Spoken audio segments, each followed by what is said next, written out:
আমরা কোনো বড় বড় পরাশক্তির ছায়াযুদ্ধের ক্ষেত্র বাংলাদেশকে হতে দেব না। আমার আত্মমর্যাদা, আমার বিদেশ নীতি, আমার প্রতিরক্ষা নীতি সবগুলো যেন দেশকে কেন্দ্র করে হয়, জনগণকে কেন্দ্র করে হয়। এটা হচ্ছে আমাদের প্রথম নীতি কথা। বিসমিল্লাহির রহমানির রহিম। প্রিয় সাংবাদিক ভাই বোনরা, দেশবাসী, আসসালামু আলাইকুম।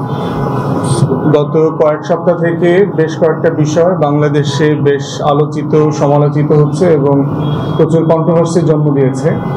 তার ভিতরে একটা হচ্ছে যে চট্টগ্রাম বন্দরকে ডিপি ওয়ার্ল্ড নামে একটা দুবাই ভিত্তিক প্রতিষ্ঠানকে টার্মিনাল লিজ আউট করা 5 ইয়ার্সের জন্য। আর দ্বিতীয়ত হচ্ছে যে রোহিঙ্গাদের যেই অংশটা এখনো আরাকানে রয়ে গেছে এবং যারা এখনো প্রতিনিয়ত নির্যাতনের নৃশংসতার শিকার হচ্ছে, তাদেরকে সাহায্য সহযোগিতা করবার জন্য একটা মানবিক প্যাসেজ এর ব্যবস্থা করা যায় কিনা, যেখান থেকে তারা যেন পালায় বাংলাদেশে আসতে না হয়, বরং ওখানেই জাতিসংঘের তত্ত্বাবধানে থাকবে এবং তাদের নিত্য প্রয়োজনীয় খাবার দাবার, ওষুধের বন্দোবস্তের যে রাস্তা, সেটা বাংলাদেশের ভূখণ্ড দিয়ে করা যায় কিনা, এইরকম একটা আলোচনা বাংলাদেশ সরকারের সাথে জাতিসংঘের হয়েছে।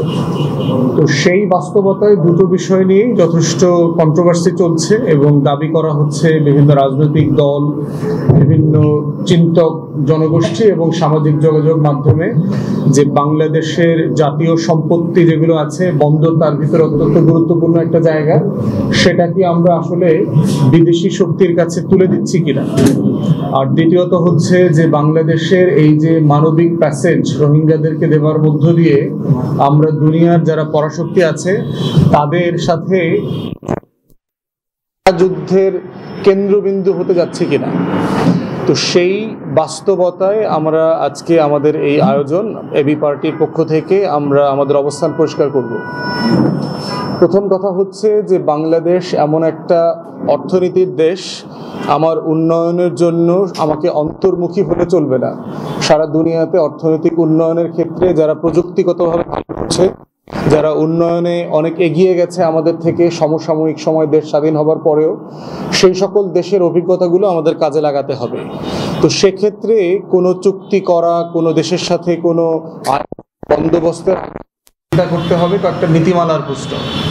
প্রথম নীতিমালা হচ্ছে যে বাংলাদেশের স্বাধীনতা, সার্বভৌমত্ব, জাতীয় স্বার্থ, আমার আত্মমর্যাদা, আমার বিদেশ নীতি, আমার প্রতিরক্ষা নীতি সবগুলো যেন দেশকে কেন্দ্র করে হয়, জনগণকে কেন্দ্র করে হয়। এটা হচ্ছে আমাদের প্রথম নীতি কথা। দ্বিতীয় কথা হচ্ছে যে আমরা উন্নয়ন চাই এবং আমরা আন্তর্জাতিক অংশীজনদের সাহায্য সহযোগিতা যেভাবে যেভাবে নেওয়া সম্ভব, যারা যারা অন্যান্য দেশে এই ধরনের সহযোগিতা নিয়ে নিজের রাষ্ট্রকে উন্নত করেছে, দেশের লক্ষ লক্ষ বেকার যুবকদের কর্মসংস্থানের ব্যবস্থা করেছে, দেশে বিদেশে নিজেদের অর্থনৈতিক প্রবৃদ্ধির মাত্রা বাড়াতে পেরেছে, সেই সকল অভিজ্ঞতাকে আমরা কাজে লাগাতে চাই। তৃতীয় কথা হচ্ছে, নীতি কথা হচ্ছে যে আমরা সবকিছু বাংলাদেশ রাষ্ট্রের অখণ্ডতা, তার যে জাতীয় নিরাপত্তার প্রশ্ন আছে, সেখানে আমরা কোনো ধরনের কম্প্রোমাইজ করব না। আমরা কোনো বড় বড় পরাশক্তির ছায়াযুদ্ধের ক্ষেত্র বাংলাদেশকে হতে দেব না। এই জায়গাটা হচ্ছে আমাদের মৌলিক প্রিন্সিপাল পজিশন। এই প্রিন্সিপাল পজিশনকে সামনে রেখে বাংলাদেশের সকল উন্নয়নের যে উদ্যোগ প্রক্রিয়া, সেগুলোকে আমরা স্বাগত জানাই। প্রথমে যেটা আসছে সেটা হচ্ছে যে আমাদের চট্টগ্রামের যে মেরিন কন্টেইনার টার্মিনাল, এনসিটি বলা হচ্ছে, যেটা সবচেয়ে বড় টার্মিনাল। 3-4টা টার্মিনাল আছে এখানে, তার ভিতরে সবচেয়ে বড় এটা। এবং আমাদের কন্টেইনার মানে আমাদের মাল জিনিস যে আসে, যে জিনিসগুলোতে করে এগুলো ওঠানামা রাখার সবচেয়ে বড় হ্যান্ডলিং জায়গাটা হচ্ছে এই এনসিটি টার্মিনাল যেটা আছে। 40 থেকে 42% হচ্ছে এই টার্মিনালটা ম্যানেজ করে। ডিপি ওয়ার্ল্ড নামে হচ্ছে একটা ইন্টারন্যাশনাল টার্মিনাল অপারেটর বলে, আইটিও কোম্পানিজ আছে দুনিয়াতে। যেমন ধরেন পোর্ট অফ সিঙ্গাপুর অথরিটি আছে, পিএসএ বলে। এরপর নেদারল্যান্ডের কোম্পানি আছে, হংকংয়ের কোম্পানি আছে, ডিপি ওয়ার্ল্ড আছে। এই ডিপি ওয়ার্ল্ড হচ্ছে দুবাই ভিত্তিক, আরব আমিরাত এটার মালিক। তো এই কোম্পানিগুলো যেটা করে সেটা হচ্ছে বিভিন্ন দেশের যে সমুদ্র বন্দর আছে এটার ব্যবস্থাপনাটা তারা করে। সিঙ্গাপুরের যে পোর্ট অথরিটি আছে, তারা প্রায় 70-এর মতো পোর্ট সারা দুনিয়াতে অপারেট করে, ব্যবস্থাপনা করে। যে ডিপি ওয়ার্ল্ডের কথা বলা হচ্ছে বাংলাদেশের চট্টগ্রাম বন্দর সাপেক্ষে, তারাও পৃথিবীতে 65+ বন্দরকে দেখাশোনা করেন, তার যে রেগুলার ম্যানেজমেন্ট অ্যাডমিনিস্ট্রেটিভ অপারেশন তারা এটা করেন।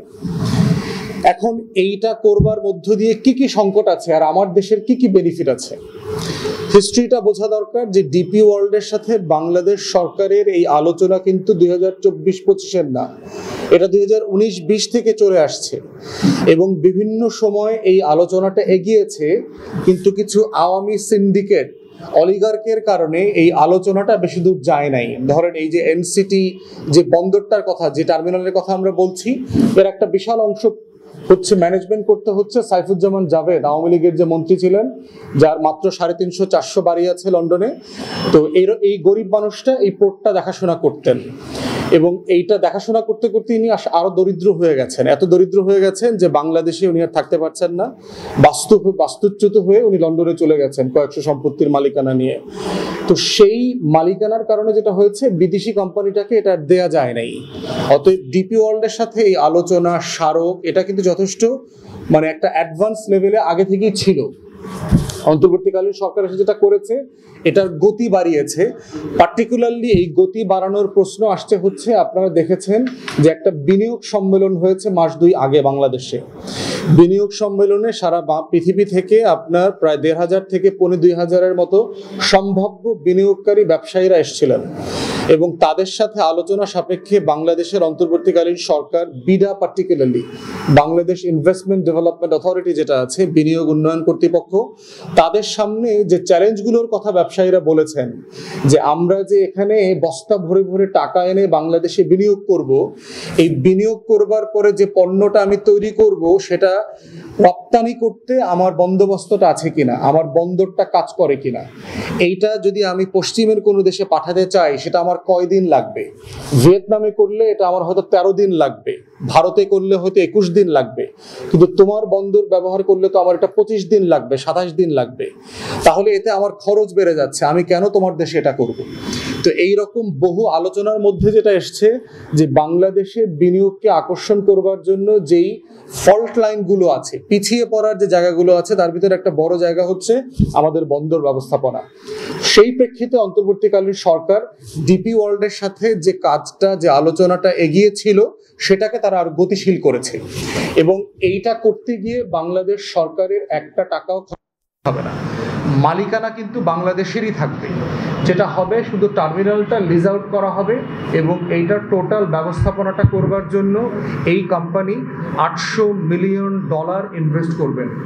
$800 মিলিয়ন মানে হচ্ছে যে আপনার প্রায় 9-10 হাজার কোটি টাকা। বাংলাদেশে আওয়ামী আমলে সারা বছরেও এই পরিমাণ টাকা বিদেশি বিনিয়োগ আসে নাই।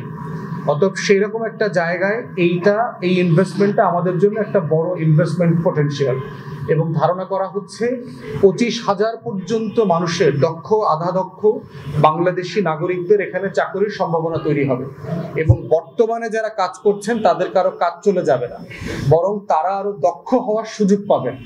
এবং যেটা হচ্ছে হাইটেক টেকনোলজি, প্রযুক্তি বান্ধব, পরিবেশ বান্ধব একটা বন্দর হবে, যেটা দিয়ে আপনি ওই যে মানদাদার আমলের চেইন টেনে ক্রেন তুলে মাল উঠানো নামানোর কাজ করতে হবে না। আপনি এসি রুমে বসে ভিডিও গেমস যে খেলে না মানুষ, দেখছেন আপনার 3D মুভির মতো করে ক্রেন চালাবেন এবং এই পণ্যটা, এই ক্রেন মেকানিজমটা ফিউচার নেক্সট ফেজে যেটা হবে, বিভিন্ন যে অর্থনৈতিক জোন আছে যেখানে পণ্যগুলো প্রস্তুত হয়, ওটার সাথে আপনার কেবল কারের যে ট্রেনের মতো আছে, এটা কানেক্টেড হয়ে যাবে। মানে যিনি পণ্যটা তৈরি করছেন তাকে ওটা আবার লরিতে করে বন্দরে আলাদা করে আনতে হবে না। এই হাইটেক পোর্টগুলো যেটা করে, চারপাশের ইকোনমিক যে অঞ্চলগুলো থাকে, এই অঞ্চলগুলোর সাথে ট্রেন লাইনের মতো কেবল কানেকশন করে দেয়।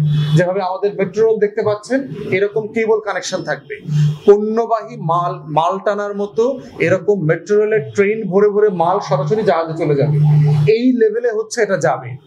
এবং দেখেন, আমি কদিন আগে সিঙ্গাপুর থেকে আসছি। সিঙ্গাপুরে কোনো সম্পত্তি নাই, একটা ছোট্ট জায়গা, ঢাকার মতো একটা দেশ, ধরেন ঢাকার একটু জেলা টেলা যোগ করলে যতটুকু হবে। তাদের ইনকামের সোর্স হচ্ছে আপনার তার পোর্ট। তার খাওয়ার পানি পর্যন্ত নাই সিঙ্গাপুরে, খাওয়ার পানিটা তাকে মালয়েশিয়া থেকে আমদানি করে কিনে আনতে হয়। মালয়েশিয়া যদি তাকে এমবার্গো দিয়ে দেয়, তাকে না খেয়ে মরতে হবে, এরকম একটা অবস্থা।